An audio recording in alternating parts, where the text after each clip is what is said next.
Now that my cream cheese butter and milk mixture is melted and smooth and lovely, I'm gonna add in the egg yolks, let's say 2 at a time.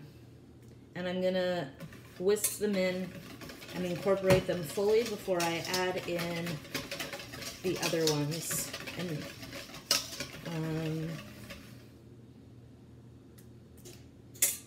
if any of you guys don't know how to separate eggs, maybe I'll do a tutorial. You can leave me a message.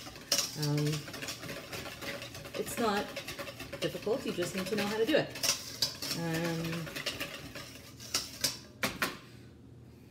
So your egg yolks could get sticky, but you want to get all the egg yolks in. Put that aside, keep our station clear.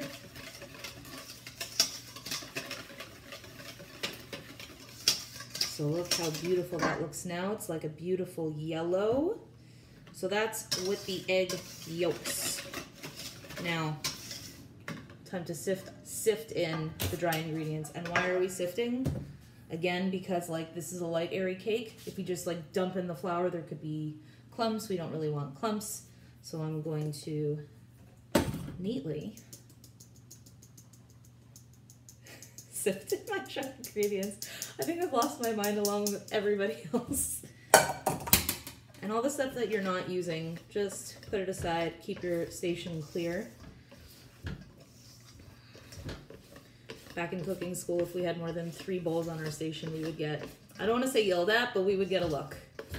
There would be a look, and it would be a look of disapproval. So I won't give you that look of disapproval, I'll just tell you, it's nice to have a clean working station. So I'm just mixing in my dry ingredients until everything is nice and smooth.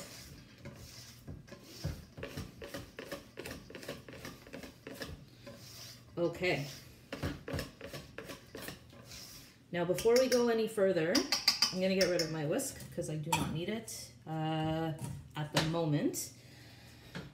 So now, before we start doing the meringue, I just want to mention that I've already prepared my baking tins. So what are my baking pans? I have all the recipes said an 8-inch cake, so we're gonna say an 8-inch cake, and just like a regular cake pan, and I've greased and lined it. So just spray it with Pam and line it with parchment paper, okay? But then I also have a second pan, because when it comes to cheesecake, you never bake it in the oven directly. You're always baking it in a water bath, and again, that sort of helps to regulate the temperature, prevent cracking. We don't want to crack cheesecake, so we're gonna bake it with water, so you need a second pan. It doesn't have to be round or square, like whatever you have, it just has to be bigger than the pan you're baking the cheesecake in, and that's so you can put your actual cake pan in the middle and then put water around it. So I've got both of those set up and ready to go. And now I'm gonna set aside my, what's it called? I'm gonna set aside the cheesecake. So if you wanna see the way it looks, so that's how it looks right now. And I'm just gonna set that aside and we're gonna get into meringue land. Welcome to meringue land. So I decided not to use my stand mixer because honestly it's really noisy. It's like 8 o'clock in the morning on a Sunday and I don't want to be a terrible neighbor, so I'm not going to do that. I'm just going to use an electric beater. That should get the job done. I don't need to make stiff peaks, I just need to have sort of like a soft to medium peak, and I'll show you what that means. Also, I want to note that I'm not using cream of tartar, even though most of the recipes I saw called for it. I've never really used cream of tartar in my entire life, and I've made hundreds of meringue cakes.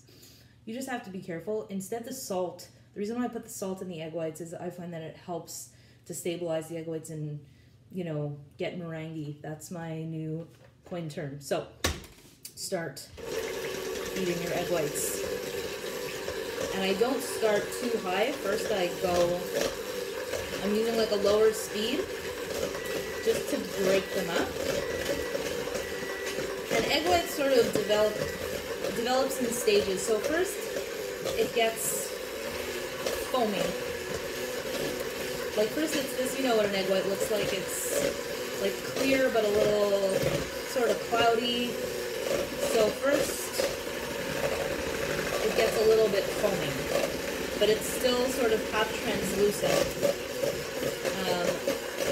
then the bubbles start to grow and it gets airier and airier, but you can still definitely see that there's like a, I don't know what to say, sort of, not gelatinous, like this weird gummy texture, I don't know. So right now it's starting to get wetter. If you notice, I have not added in my sugar yet.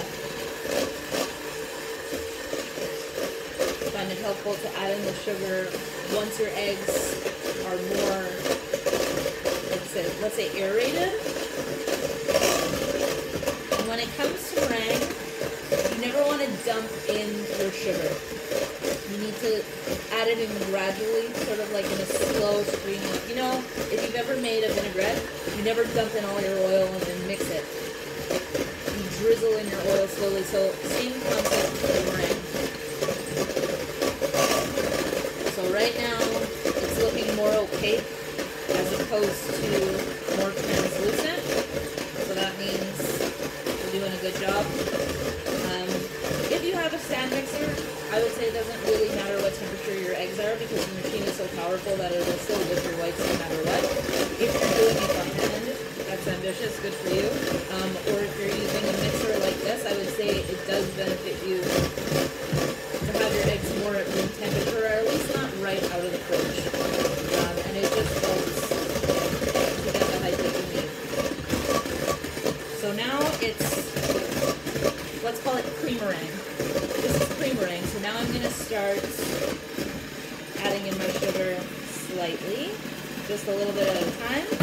So I add in a little bit, and I mix it in. A little bit. Get it in there, and you will see the meringue start to lighten. It's getting cloudier. Cloudier meaning like a cloud. Like soft, fluffy. Maybe a better word is marshmallow.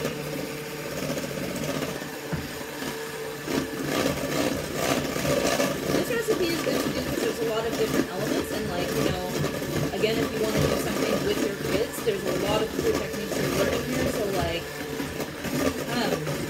you know, they can do different parts of this. Maybe mom or dad will be the one to like finally assemble the batter, but your kids could definitely hold an electric beater and whip some egg whites. You know, they could definitely whisk ingredients over a double boiler. Like, all that is super easy, really not complicated. And my last bit's of sugar, put my extra bowl away. I'm still not whipping on a full speed yet, but I will start now. And how do you know? So there are different stages of meringue. So the first stage is soft. We might be at now, so maybe I'll stop to show you. So if you can see that, it's sort of like it's flopping over. It's not keeping any kind of peak. So again, I was trying to find, like, I read about 10 different recipes, and I'm trying to find a consensus on if this recipe means like soft peaks or medium peaks. I couldn't find a consensus. I'm gonna say a medium peak is probably best. So I'm gonna keep whipping this. And a medium peak, what you're looking for is that it does hold a peak shape, but just the top will flop over. So let's see how that looks. Oops. Sorry. Okay, so that's still closer to the soft peak. So I'm gonna keep going a little bit more, and it will take longer. Even in a stand mixer, whenever I'm making meringue, I set a timer for like 5 minutes and just walk away from the machine. So it does take time, but we got time.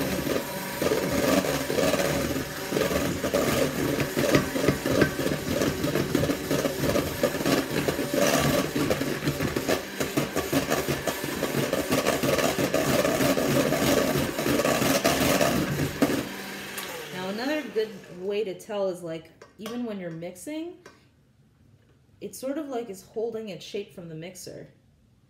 See, so now it's holding a bit of a peak. This I would say is somewhere between a soft and medium peak. But it's okay. I'm gonna use it because I'm ready. Now, I have a little bit of spray, so I'm gonna clean that up. Incorporating meringue. Always important again, gradual is key. So we're gonna do about a third at a time, and I'm gonna add my meringue to my base and fold. So I'll explain how we fold.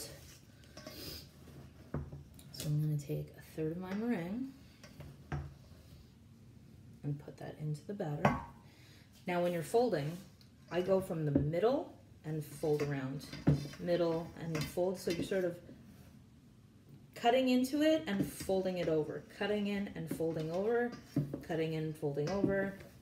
And that's how you fold. So it's not a stirring motion, it's definitely a fold. So you do like a swipe down and a fold. And you wanna get the stuff from the sides. And this is a very delicate way of incorporating egg whites into your batter. The vigorous motion of stirring would, again, deflate the eggs that we just ever so carefully spent time inflating. So let's not deflate our egg whites. And I'm mixing it in just until it's like incorporated, okay? Second, third of the egg whites.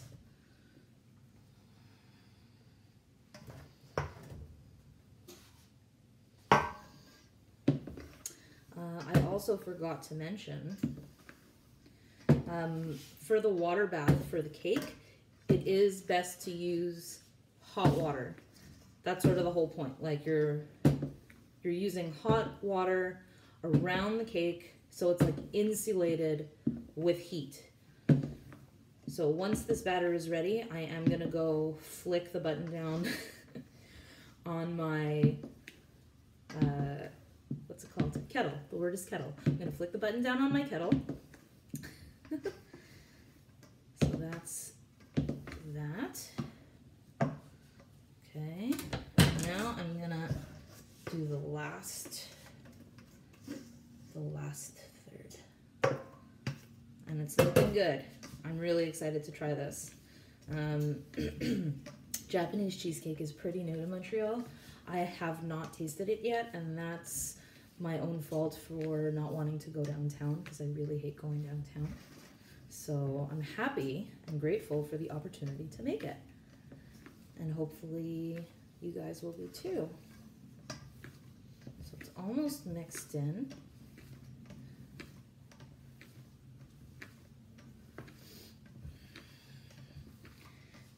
And I'm gonna put this into my 8-inch lined cake pan and get ready for the oven. So I'll be back in a sec.